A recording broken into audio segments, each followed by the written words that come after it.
கர்த்தருடைய பரிசுத்த நாமத்துக்கு மகிமை உண்டாவதாக. இன்றைய வசனம் யாத்திராகம் 3வது அதிகாரம் 7வது வசனத்தில் கூட, கர்த்தர் எகிப்தில் இருக்கிற என் ஜனத்தின் உபத்திரவத்தை நான் பார்க்கவே பார்த்து ஆளொட்டிகள் நிமித்தம் அவர்கள் இடுகிற கூக்குரலை கேட்டேன், அவர்கள் படுகிற வேதனைகளை அறிந்திருக்கிறேன். இஸ்ரவேல் ஜனங்களுடைய அந்த கூக்குரலை கேட்டு அவருடைய வேதனையை அறிஞ்சு அவருடைய உபத்திரவத்தை பார்த்து தான் மோசையை பார்த்து ஆண்டவர் அழைக்கிறார்.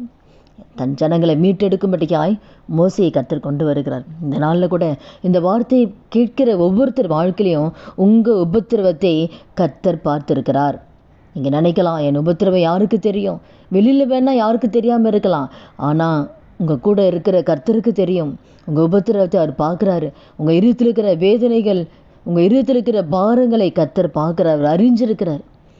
அதனால தான் ஆண்டவர் இந்த நாளில் சொல்கிறாரு, உன் வேதனை நான் அறிஞ்சிருக்கிறேன்.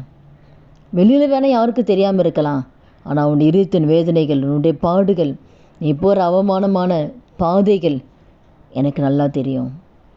உபத்திரத்தின் குகையில் தான் நான் உன்னை தெரிஞ்சு கொண்டேன். இந்த உபத்திரவத்தை சங்கீதத்தில் கூட 22வது அதிகாரத்தில் 24 பார்க்கும்பொழுது, உபத்திரப்பட்டவனுடைய உபத்திரத்தை அற்பமாக நினைக்க மாட்டார். அது அருவருக்காமலும் தம்முடைய முகத்தை அவனுக்கு மறைக்காமல் இருந்து தம்மை நோக்கி அவன் கூப்பிடுகையில் அவன் கேட்டலினார்.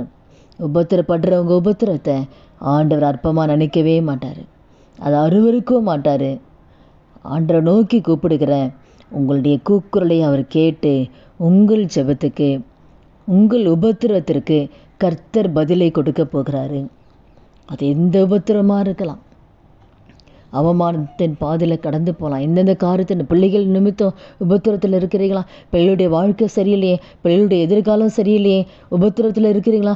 ஏற்ற நேரத்தில் பிள்ளைகளுடைய திருமண வாழ்க்கை இல்லையே, அப்போ அவமானத்தின் பாதையில் கடந்து போய் கொண்டு இருக்கலாம். இல்லை வேலை இல்லையே, குடும்பத்தில் வருமானம் பத்தலையே, என்ன செய்தது சொல்லி எந்தெந்த உபத்திரவத்தில் நீங்கள் வேதனைப்பட்டு கொண்டு இருக்கிறீர்களோ, அது எந்த உபத்திரமாக இருந்தாலும் அதை கர்த்தர் அற்பமாக நினைக்கவே மாட்டார். அது எந்த உபத்திரமாக இருந்தாலும், அது வியாதி என்ற உபத்திரவமா, டாக்டரால் கைவிடப்பட்ட சூழ்நிலையா, அது என்ன வியாதியாக இருந்தாலும் சரி, என்ன பாடுகள் மத்தியில் கடந்து போனாலும் கர்த்தர் உங்கள் வேதனையை அறிந்திருக்கிறாரு. உங்கள் கூக்குரலை அவர் கேட்டிருக்கிறாரு. உங்கள் உபத்திரவத்தை அவர் பார்த்துருக்கிறாரு. இந்த நாளில் அதற்கு கர்த்தர் பதில் கொடுக்க போகிறார். பார்த்துட்டாரு. நிச்சயமாக உங்கள் வாழ்க்கையில் தேவன் பதில் கொடுக்க போகிறாரு. அன்றை நோக்கி கூப்பிட்ட உங்கள் வாழ்க்கையில் ஒரு அற்புதத்தை தேவன் செய்ய போகிறாரு.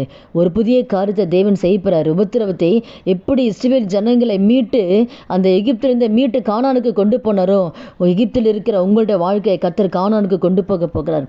உபத்திரத்திற்கு உங்கள் வாழ்க்கையில் சந்தோஷத்தின் நாட்களை காண செய்ய போகிறார். சமாதானத்தின் நாட்களை காண செய்ய போகிறார். உங்கள் வாழ்க்கையில் ஆசீர்வாதத்தை பார்க்க போகிறீங்க. எல்லா உபத்திரவத்தையும் கர்த்தர் பார்த்து இந்த நாளில் ஒரு விடுதலை கொடுக்க போகிறார். ஜெபிக்கலாமா? துதிகள் மத்தியில் வாசம் செய்ய நல்ல தகப்பனே, இயேசுவின் நாமத்தில் நம்முடைய சமூகத்தில் வருகிறோம். அப்போ இந்த நாளில் ஆண்டவரே, இந்த வார்த்தை கேட்குற ஒவ்வொருத்தர் வாழ்க்கையில் இருக்கிற உபத்திரவத்தை நீ பார்த்துருக்கிறீரப்பா. நீர் பார்க்கவே பார்த்து அவள் கூக்குரலை நீ கேட்டிருக்கிறீர். அதற்காக நன்றி செலுத்துகிறோம். அதற்கு அவங்களோட வேதனை நீங்கள் அறிஞ்சிருக்கிறீங்க. அதற்காக நாங்கள் நன்றி செலுத்துகிறோம். நிச்சயமாக சீக்கிரத்தோட வாழ்க்கையில் தேவன் அற்புதங்களை நீங்கள் செய்ய போகிற தயவுக்காக உமக்கு கோடி கோடி ஸ்தோத்திரமாப்பா. இயேசுவின் நாமத்தில் ஜெபிக்கிறோம் நல்ல பிதாவே, ஆமீன். கர்த்தர் நாமத்துக்கு மகிமை உண்டாவதாக.